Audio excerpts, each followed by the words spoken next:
In today's lesson, we will look at two gems of the Quran, aw and They both mean the same, that means or, but they both are used differently. First, we look out of the Quran just to get some idea about how they are used, and then we will look at the verses of the Quran. We use aw as a common word for or.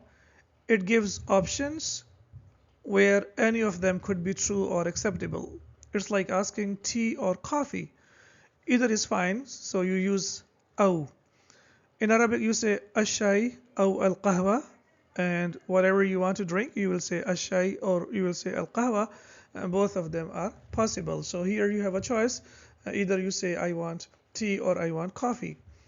Secondly, we use aw in non-interrogative sentences. This is a very important point. We need to notice that aw is used only in non-interrogative sentences. For example, you say خذ هذا أو ذاك. That means take this or take that. Now you can see here that there is no question being asked over here. Whereas when we talk about is used for questions, as we can say that it is used only in interrogative sentences. Only in interrogative sentences. For example, you say, are you a doctor or an engineer? In Arabic, you will say, أطبيب أنت أم مهندس. One more thing that you need to notice over here, that always comes with a particle which is called a. This is basically called Hamzatul Istifham, which is used to ask a question. And you will see that there is always a combination between these two, a and they always come together. And whenever we use them together, the particle that means Hamzatul Istifham, it precedes one of the two things about which the question is asked, while precedes the other, as in the above example, as we can see over here.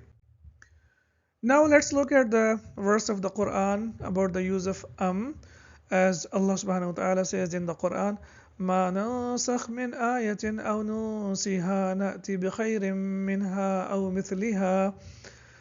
If we ever abrogate a verse or cause it to be forgotten, we replace it with a better or similar one. Now we can see over here that or aw is used twice in the verse of the Quran, and we can see that this verse of the Quran is non-interrogative.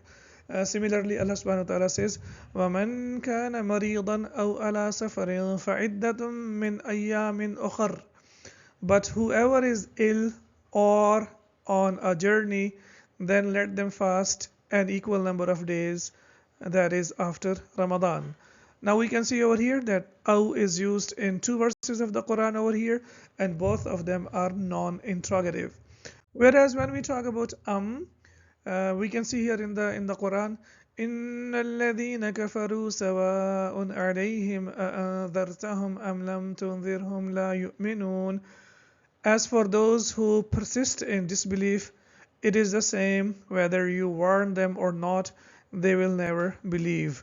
Now we can see over here that the use of in the Quran is a combination of Hamza and together, and now it is used as a question, as a statement where it's being asked that if you ask disbelievers to believe in Allah subhanahu wa ta'ala, whether you warn them or not, they will not believe. Similarly, there is another verse of the Quran, أَأَنْتُمْ أَشَدُّ خَلْقًا أَمِ السَّمَاءِ. Are you a more difficult creation, or is the heaven? So here is there is another question that is being asked, and we can see here that there is a combination of Hamza and there is combination of they come together. Here you can see that is sakin, it doesn't have any vowel sign, but here we can see that there is a vowel sign which is kasra, and the reason why we have this vowel sign, because we have to connect it with that other word or the next word.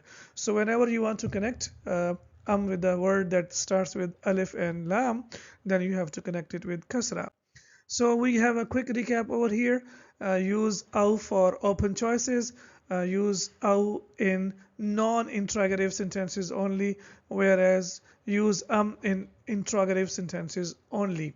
Jazakumullahu khairan, and see you next time with more gems of the Quran, insha'Allah.